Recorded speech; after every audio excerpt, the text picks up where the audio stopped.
Now we're recording? No. In 5, 4, 3, 2. It was a back-and-forth national championship game that saw some fantastic freshmen rise to the occasion. We'll be right back and break it down and get reactions from both sides. Plus, it was an opening day in Major League Baseball. We'll have those highlights. Game On starts right now. Come back out to 2. Count again. 2, and then after a little bit, we go to 3, okay? So we start on 2, we'll go to 3. Stand by, everybody.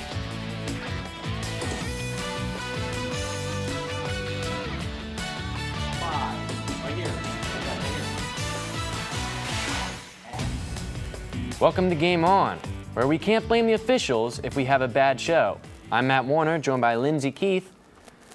And the calendar may say April, but March Madness was still in full effect Monday night. Yeah, while many people didn't get the matchup they wanted, the national championship game, what they did get was the greatest contest as Duke narrowly defeated Wisconsin for the title. It was the first championship game since 2010 to be within 5 points or less. Oh, by the way, that 20-10 title game was won by Duke. Let's go to the action. How tight was the game? There were 16 lead changes on the night in the first half. These teams trading blows. Frank Kaminsky was not only scoring, but he also had Jalil Okafor in foul trouble. But despite that, this game was tied at the half. In the second half, just like we all predicted, Grayson Allen took over the guy that averaged just over 4 points per game this season. Went on a rampage, 16 points on the night, and he would help erase a 9-point deficit. Then, like he has been all year, Tyus Jones was closed for this Blue Devils squad. Big shot after big shot, Jones would be named the most outstanding player as he poured in 23, and the Blue Devils wins their 5th championship under Coach K, 68-63, the final. The story of the night was the play of this freshman class. 60 of the 68 Duke's points were scored by freshmen as the Blue Devils get to hoist their hardware yet again. We have 8 guys. SOT coming out. Erika on 3. After this, stand by. I'll count you in, Erika. This group has talked about this moment since the beginning of the year, but saying it and actually getting it done. Can't hear it, but they can. It's been a tough road, so to be here and to be able to do it with this group of guys is so Hoist the trophy. Stand by. Not host. Hoist. 5, 4, 3, 2. Speaking of college basketball, after pushing hard, Wichita State head coach Greg Marshall and getting turned down, the Crimson Tide have filled their coach vacancies. Former NBA head coach point guard Avery Johnson has agreed to become the next coach for Alabama. Alabama sealed a 6-year, nearly $18 million contract with Coach Johnson last night. This will be Johnson's first time at coach at the collegiate level. The little general is set to land in Tuscaloosa tonight.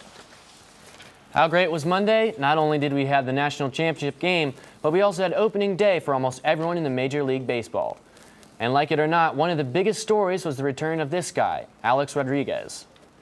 A-Rod stepping foot back on the field for the first time since 2013 actually got the biggest ovation of any of the Yankees players. We'll see how long that love lasts if he's hitting a $150 in a month. But a nice salute from the fans. He would finish the day 1 for 2. And a walk would say later that it felt good to have the fans support him like it would all come losing effort. However, as the Yankees get blasted by the Jays 6-1. On the West Coast, Oakland starting pitcher Sonny Gray had it working against the Rangers. Gray would take another hit into the 8th inning. Got join Bob Feller as the only pitchers to throw a no on opening day. But Alice Ryan would ruin that. Gray would have to settle for 8 innings of 1 hit. And the A's snaps a Game 10 game losing streak on opening day, beating down Texas the final 8-0. Speaking of opening day, some opening day traditions, there was a security breach with the Secret Service at the Washington Nationals game yesterday. Teddy Roosevelt was attacked by the Easter Bunny, and it wasn't only Teddy the Easter Bunny had it out for. all the presents who traditionally run around the baseball park, the Easter Bunny doesn't want to share Easter with everyone. I'm sure those presents didn't get an Easter basket. The only present to go unscathed was William Howard Taft. Turning to Liberty baseball, the Flames saw their 7-winning streak game and the end last night, falling to Old Dominion Monarchs 5-1. Liberty's long run came from third baseman Sammy Tomina, who also collected 2 of the Flames' 5 hits against the Monarchs. The Old Dominion collected 8 hits and scored all runs in the 5th and 6th inning, with the loss of Liberty falls to 21-11 on their year. Liberty University's Taekwondo team struck gold twice at the 40th Annual National Collegiate Taekwondo Association National Championships. At the University of Delaware, freshman middleweight Jonathan Healy captured a black belt national championship, and freshman heavyweight Tammy Henderson earned a yellow belt title. Jonathan Healy, who was named NCTA Freshman Athlete of the Year, and will now have the opportunity to represent Liberty University and Team USA in July at the World University Games in South Korea.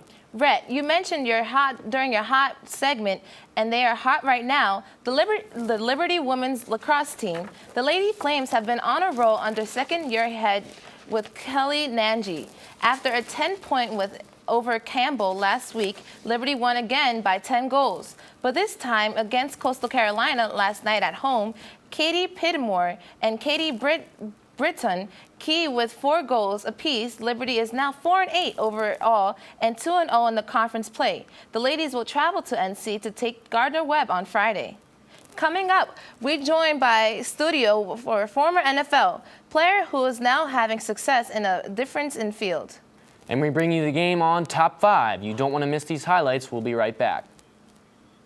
Wow. All right, stop. Roll it.